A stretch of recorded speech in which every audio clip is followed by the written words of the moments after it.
Hello good morning friends. देखो BSc part second का आज अपना जो नेक्स्ट एलिमेंट्स है, मिनरल एलिमेंट्स अपने चल रहे हैं वो है Fe एलिमेंट्स आयरन। देखो पौधों को आवश्यक तत्वों में अपने कई सारे पोषक तत्व करवा दिए और आज जो अपना नेक्स्ट एलिमेंट्स है वो है फेरस आयरन।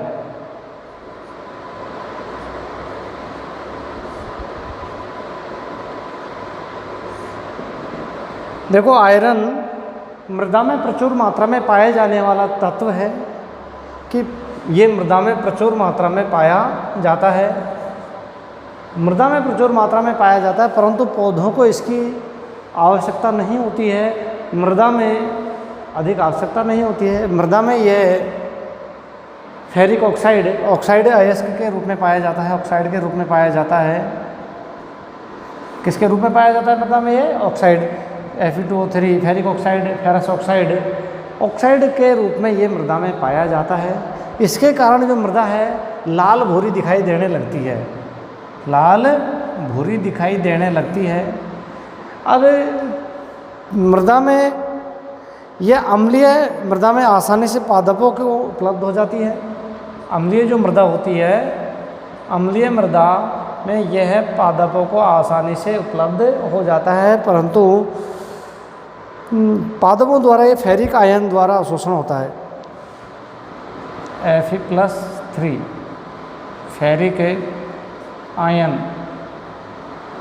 फेरिक आयन के रूप में पादपों के द्वारा इसका अवशोषण किया जाता है और इसके द्वारा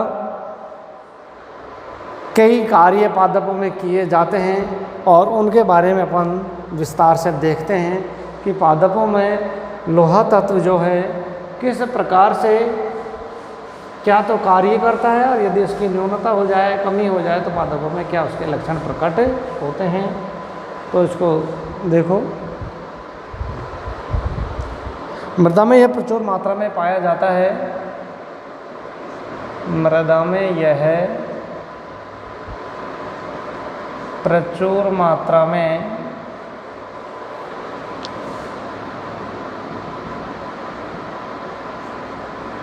पाया जाता है। भाई मिट्टी में है क्योंकि आयरन तत्व मिट्टी में खूब प्रचुर मात्रा में, कई बार देखो कैल्शियम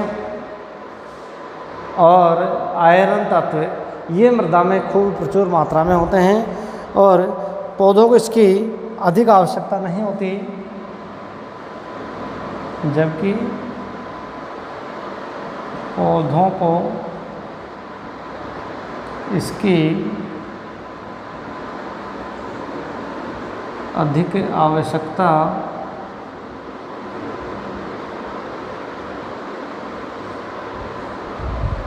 नहीं होती है। ठीक है, पौधों को इसकी ज़्यादा अधिक आवश्यकता नहीं होती है। क्षारीय मृदा में यह एगुलेंशियल ऑक्साइड के रूप में मिलता है। क्षारीय मृदा में यह घुलनशील ऑक्साइड के रूप में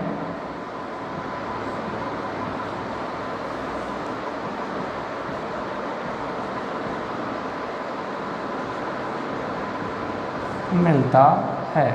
में जो क्षारीय मृदा होती है उस क्षारीय मृदा में यह अघुलनशील ऑक्साइड के रूप में मिलता है तथा अम्लीय मृदा में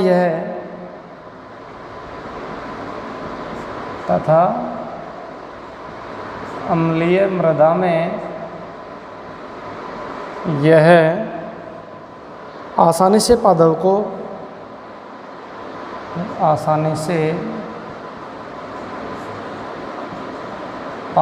को उपलब्ध होता है। भाई क्षारीय मृदा में तो एगुलेंशियल ऑक्साइड के रूप में मिलता है, जबकि अम्लीय मृदा में यह पादपों को आसानी से उपलब्ध हो जाता है फेरिक ऑक्साइड के रूप में। मिट्टी इसके कारण लाल भूरी दिखाई देती है। मिट्टी के कारण लाल भूरी दिखाई देती है। मिट्टी कैसी दिखाई देती है? लाल भूरी। भाई जिसमें आयरन तत्व अधिक होता है, जैसे पश्चिम बंगाल साइड, इसमें आयरन अधिक आयरन है वाली मृदा में जो मक्का जैसी जो फसलें होती हैं वो अधिक होती हैं लाल मिट्टी में, तो इसके कारण मिट्टी कैसी दिखाई देती है? लाल भूरी दिखाई देती है। तथा पादपों के द्वारा फेरिक आयन का अवशोषण अधिक होता है। तथा पादपों के द्वारा Fe+3 फेरिक आयन का अवशोषण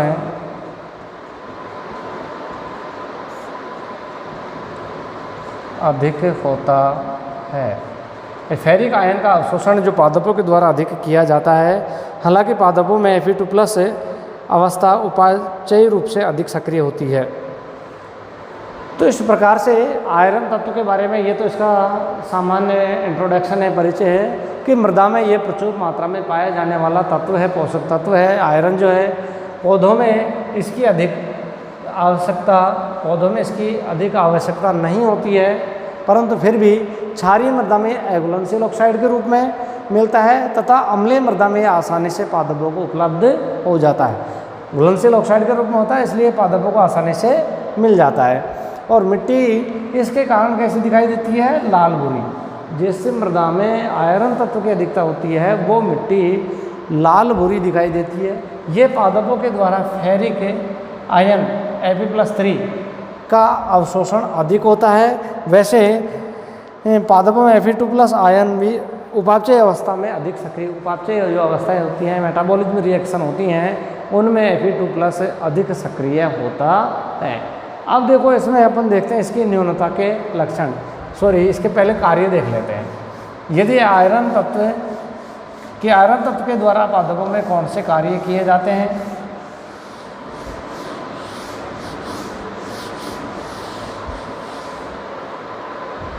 आयरन के कार्य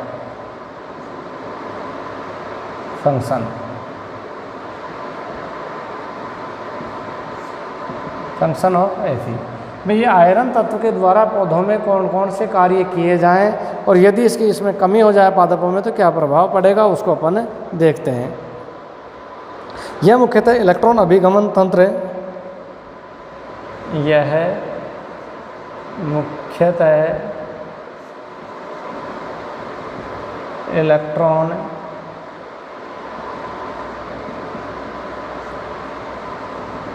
अभिगमन तंत्र, इलेक्ट्रॉन ट्रांसफ़र सिस्टम, ETS बोलते हैं इसको, ETS electron transfer system. Electron अभिगमन तंत्र में इलेक्ट्रॉन वाहक के रूप में इलेक्ट्रॉन वाहक के रूप में कार्य करता है। ठीक है, किसके रूप में कार्य करता है? इलेक्ट्रॉन वाहक के रूप में इलेक्ट्रॉन अभिगमन तंत्र होता है, जैसे ग्लाइकोलाइसिस चक्र, C3 चक्र, उसी तरीके से एक ETS सिस्टम होता है, इलेक्ट्रॉन परिवहन तंत्र। तो इलेक्ट्रॉन अभिगमन तंत्र में ये इलेक्ट्रॉनों को स्थानांतरित करने के Fe+2 ये इलेक्ट्रॉनों को स्थानांतरण में अपनी महत्वपूर्ण भूमिका निभाता है। तो ये इलेक्ट्रॉन वाहक के रूप में पौधों में कार्य करता है। दूसरा है, ये क्लोरोफिल के संश्लेषण के लिए भी आवश्यक है। यह क्लोरोफिल के संश्लेषण के लिए भी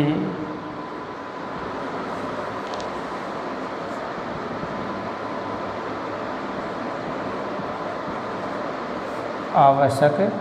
क्लोरोफिल का जो संश्लेषण होता है, क्लोरोफिल के संश्लेषण के लिए भी Fe तत्व की आवश्यकता होती है। और नेक्स्ट इसका कार्य है, यह साइटोक्रोम फेराडॉक्सिन, यह साइटोक्रोम फेराडॉक्सिन परऑक्सीडेज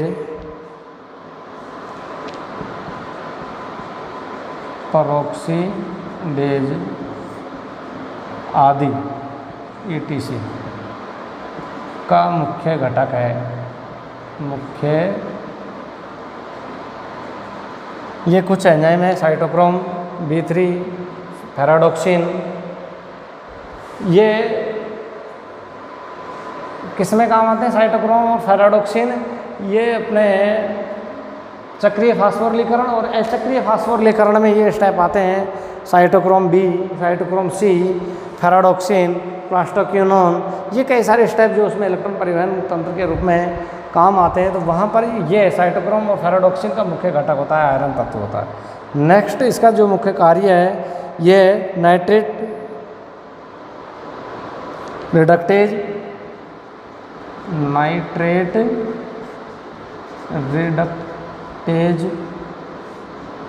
एवं एकोनाइटेज एंजाइमों को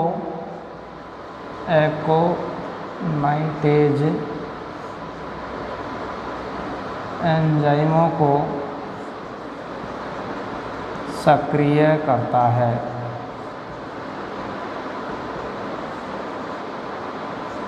ठीक है कि आयरन तत्व पादपों में कौन कौन सा कार्य करता है? इलेक्ट्रॉन अभिगमन तंत्र ETS सिस्टम में ये इलेक्ट्रॉन वाहक के रूप में इलेक्ट्रॉनों को एक स्थान से दूसरे स्थान पर ले जाने का कार्य Fe आयरन तत्व के द्वारा किया जाता है। दूसरा है कि ये क्लोरोफिल का एक मुख्य घटक होता है। पराणहरित जो होता है, क्लोरोफिल प्लास्टिड जो होता है, उसका क्लोरोफिल के संश्लेषण में भी यह आवश्यक अपनी भूमिका निभाता है। दूसरा ही साइटोक्रोम फेराडॉक्सिन परऑक्सीडेज आदि कुछ तत्व हैं, उनका ये मुख्य घटक होता है। इसके अलावा यह नाइट्रेट रिडक्टेज और एकाइनोटेज एंजाइमों को भी सक्रिय करता है। ये तो आयरन तत्व के कुछ कार्य हैं। यदि आयरन तत्व की कमी मृदा में हो जाए, वैसे मृदा में आयरन तत्व की कमी होती नहीं है, यदि फिर भी पादपों में आयरन तत्व की कमी हो जाए तो उसमें कौन कौन से लक्षण दिखाई देंगे, तो वो उसकी न्यूनता के लक्षण और देखते हैं अपन।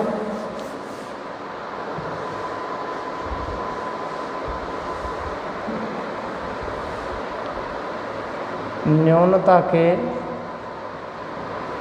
लक्षण कि पादपों में यदि आयरन तत्व की कमी हो जाए तो क्या लक्षण प्रकट होंगे।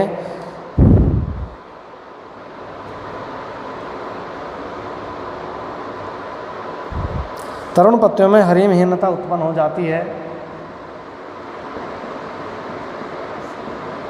तरुण पत्तियों में हरिमहीनता क्लोरोसिस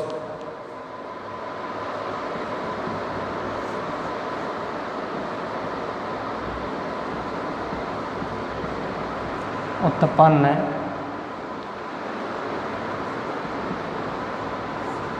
हो जाती है। कि पत्तियों में हरिमहीनता क्लोरोसिस नामक एक रोग होता है, पत्तियों में हरिमहीनता उत्पन्न हो जाती है। नेक्स्ट है पत्तियों में नेक्रोसिस भी हो जाता है। पत्तियों में उत्तक क्षय बोलते हैं इसको ना हिंदी में, नेक्रोसिस।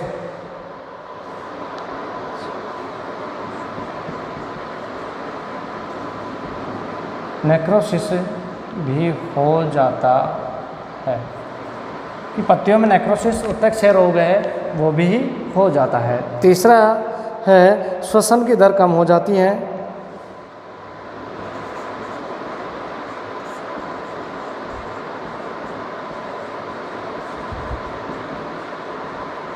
यदि पादपों में आयरन तत्व की कमी हो जाए तो श्वसन की रेस्पिरेटरी जो रेट है वो डाउन हो जाएगी।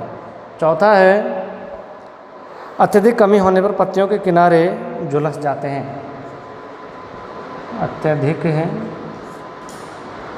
कमी होने पर पत्तियों के किनारे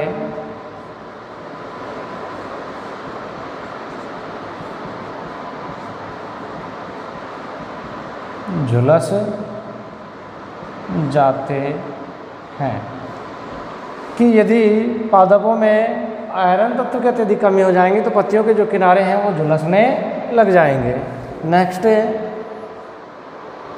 क्लोरोप्लास्ट संश्लेषण। क्लोरोप्लास्ट